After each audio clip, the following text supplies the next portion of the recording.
Previously on Talk That Talk. I don't know what I missed as I was transitioning from my car to the house, but I would say, yeah, I know that if nothing else, people are gaining perspective. Like there are a lot of things that I didn't understand or I wasn't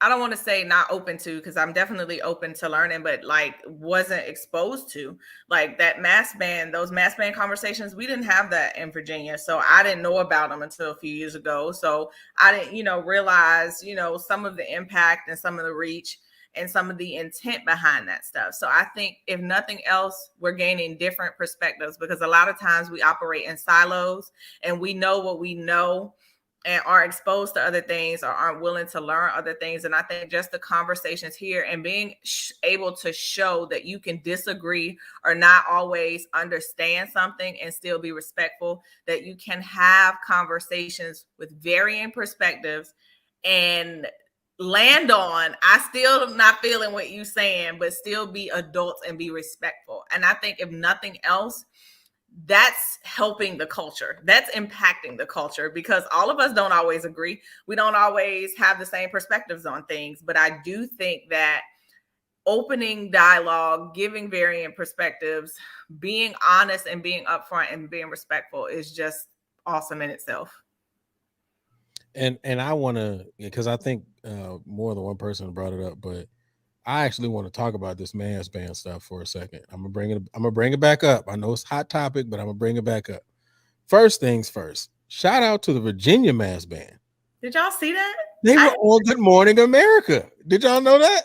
I saw it and was like, oh wow, this is dope. I didn't even know that was a thing, but I thought that was dope. Exactly, right? So, and it just so happens I was cutting the clips from that episode.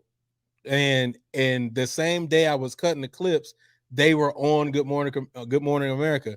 And so I want to say big shout out to them. As a matter of fact, they got donated 50 instruments from Music and Arts. So big shout out to Virginia Mass Band, man. Hey man, they out there doing it, and we can't hate on them, the other thing is I'm gonna say this. I said one thing on the episode. I'm gonna retract what I said. I'm gonna tell you why. I retract what I'm saying. I think it was maybe about 2-3 days ago. I sat back and I said to myself, I would go to another mass band performance. Whereas on the show when after we went to the Southern Georgia one, I mean not Southern, good Lord, but the New Orleans Georgia one, I said I probably wouldn't go back. But the reason why I'm actually changing my mind about that is I like to crank up too. Like a lot of people just think I don't like to crank up. I like to crank up too. Now like I said before, if I go, I probably won't stay the whole time. But I'm definitely gonna probably more or less go back to them. But it got to be the good ones though. I can't go to the I don't know. It depends on the situation. I'll put it that way. But yeah, so shout out to mass bands, dog. I'm an equal opportunity music educator, man. So I'm gonna give love to everybody. So I ain't hooked, Justin. I ain't hooked. But yeah, but I want to show love to all music educators and all musical opportunities. But the other thing is, as far as our conversations and impact, one of the things that I can appreciate, which I'm seeing a lot more of now, which one of my former students from PV mentioned it, and I saw Eddie shared his post. A lot of people are being a lot more conscious of the content that they're letting out now. If you notice, a lot of bands ain't letting out stuff no more. It used to be you got band room clips, you had this, you got that. Let me give you a sneak peek of this. No, people are like, no, you're going to catch what we catch, which are one of the many conversations that we've had before about keeping stuff in-house and then, letting it out when you feel ready, building that momentum and that thirst for wanting to see them, which I think makes people want to gravitate to the art more, And so I definitely am seeing these things happen. And I feel like a lot of these conversations are what's spearheaded, because a lot you already know how people are. A lot of people ain't gonna say, yeah, well, we took it from them. They gonna be like, hey man, I got an idea, let's stop doing, Some people just want to be the person who said they came up with it, and that's cool too. But I do want to. I believe that a lot of the conversations that we've had have definitely impacted the culture, man, in a great way. And I think that when it comes to the videographers and stuff like that, I still will say this. Get a contract with these people. Get a contract with these programs, man. Become their videographer. I think Ricky still does stuff with PVI. I don't know for sure. But I think he still does stuff with PV. Like, we know without a shadow of a doubt, if all the big time joints ain't gonna be there, I know Ricky gonna be there. You know what I'm saying? We just know that. So I don't think there's anything wrong with that, man. So I really do feel like we have truly impacted the culture in a way. And definitely this year, I the things I got planned, probably gonna do some other things. Gonna really open a lot of people's eyes. But I will say this again. Once again, we all gonna be in Houston at the National Battle of the Bands, man. So y'all gonna have an opportunity to come hang with us and check us out. We'll give you that information. Just make sure that you stay tuned.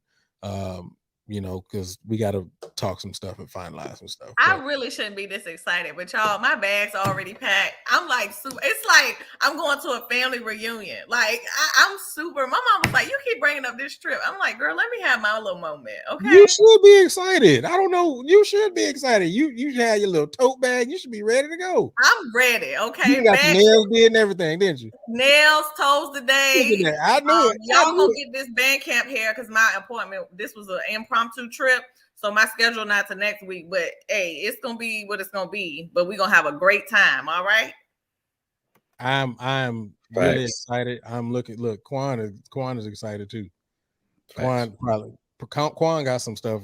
Gonna have some stuff for me coming. Yeah, we're gonna talk about that. But yeah, man, I really do appreciate the conversation that we do have, and I really do feel like, and honestly, when I'm looking in other spaces too, I'm seeing a lot of people having the conversations that we didn't have. So I think that's super dope too. So yeah, man, I think that our conversations have really, really impacted the culture in a great way, and I just want to continue to have those conversations and push them forward. And man, if y'all are in the comments, y'all get out there and have them conversations too, man, and bring them up to the channel, man. We can all have them together. And then finally, after there's one thing I gotta say. I gotta give him a shout out because I see it every time. Shout out to Edwin Moore. I'm gonna say it again. Shout out to Edwin Moore. He gonna watch this. I know he is. And when you do, shout out to you, brother. And I'm gonna tell you why. I look at all the analytics. I look at everything, dang near every day. It don't matter what show it is. It can be this show. It could be Crystal show. It could be Maya show. Edwin is in there and he is comment. He watch it from beginning to end, and he will comment on every single one like he watching it live. And hey, so shout out to Edwin Moore, man. Great supporter. We appreciate him. Matter of fact, we appreciate all our subscribers, all our viewers, all our listeners. If you listen to us on the podcast as well. So yeah, but I just wanted to make sure I shouted him out, man, for his continued support. All right. Any final thoughts on this topic? Dope. All right, and then let's keep it going, man. Welcome everybody to Talk That Talk. We have the unfiltered, unscripted, uncomfortable conversations about band, HBCU band culture, music education, and more, man. Y'all go ahead and smash that like, daddy. Also, please make sure you subscribe to the Passioneers Network and turn on notifications. This episode will be up on all your podcasts and network. Just type in Real Talk That Talk, except for Apple Podcasts, where you can just type in Talk That Talk.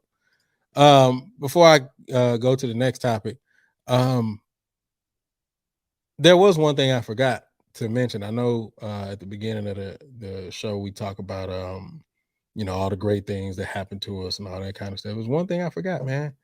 I was a little bit modest about it, but I'm gonna go ahead and talk about it. I just did a commercial for YouTube.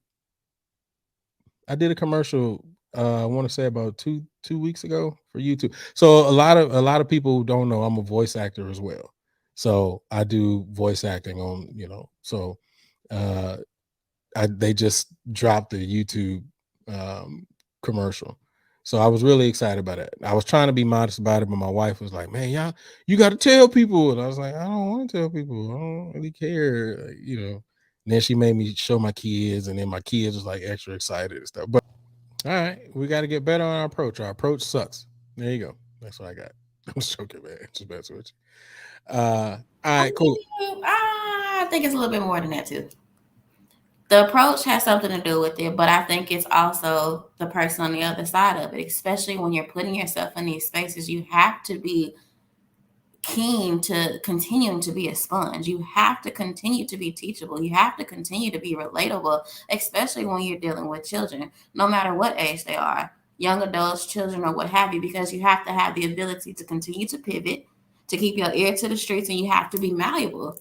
So by whether that's receiving information, doing your due diligence to do your continuing your education, whatever that may be, all of that comes with having that particular role. And I think that some people need to reevaluate what they got going on. That's our client said that's a you thing. That's a you problem. If you can't humble yourself to be able to open up your ears and your heart and receive stuff, when it truly, yes, everyone may not um, display, or be able to give off what they're trying to say in the best manner. But I think also you have it in yourself to be able to say, okay, well, what are they really trying to say? Especially if you are in it for the best reasons, if you're really in it for the greater good of the community, for these children and whomever else.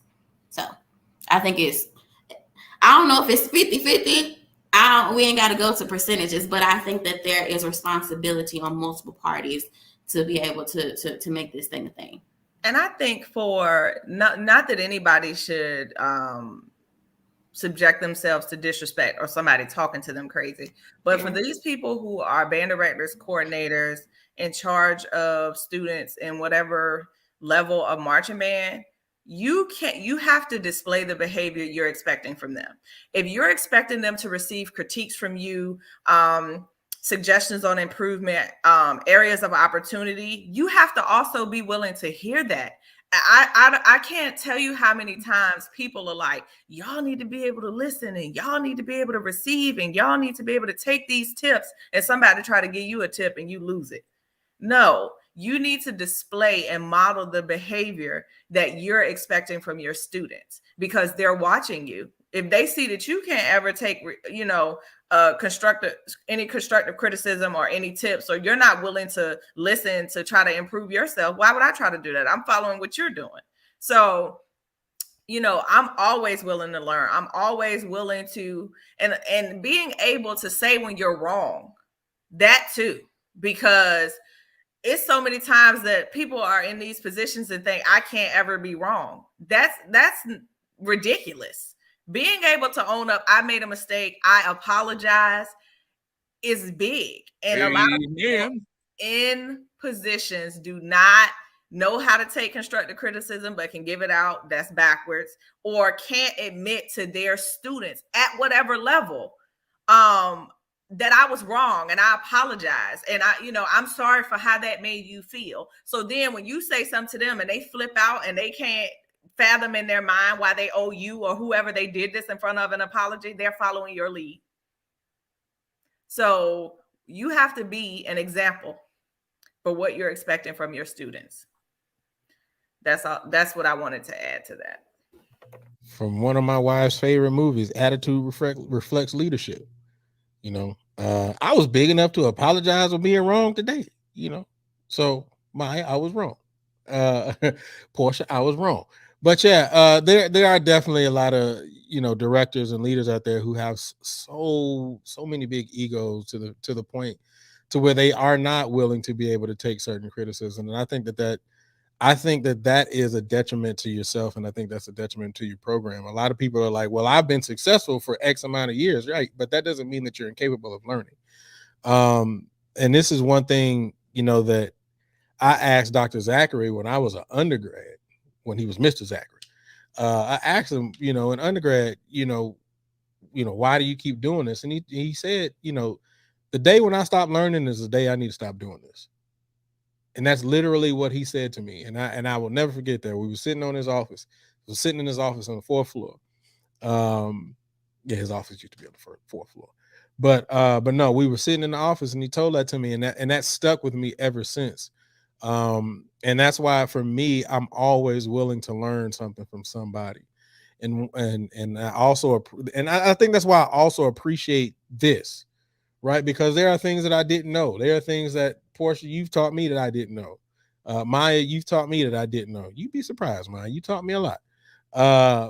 Even Quan, man. Quan, matter of fact, me and Quan was on the phone the other day. I was thanking him for the stuff that him and his wife shared with me, man. So, I'm always willing to learn, and as an educator and as music educators and just leaders in general, you need to always be open to accept criticism and always be willing to learn. You should always be a lifelong learner first, especially when you're talking about being a leader. So 100% on everything.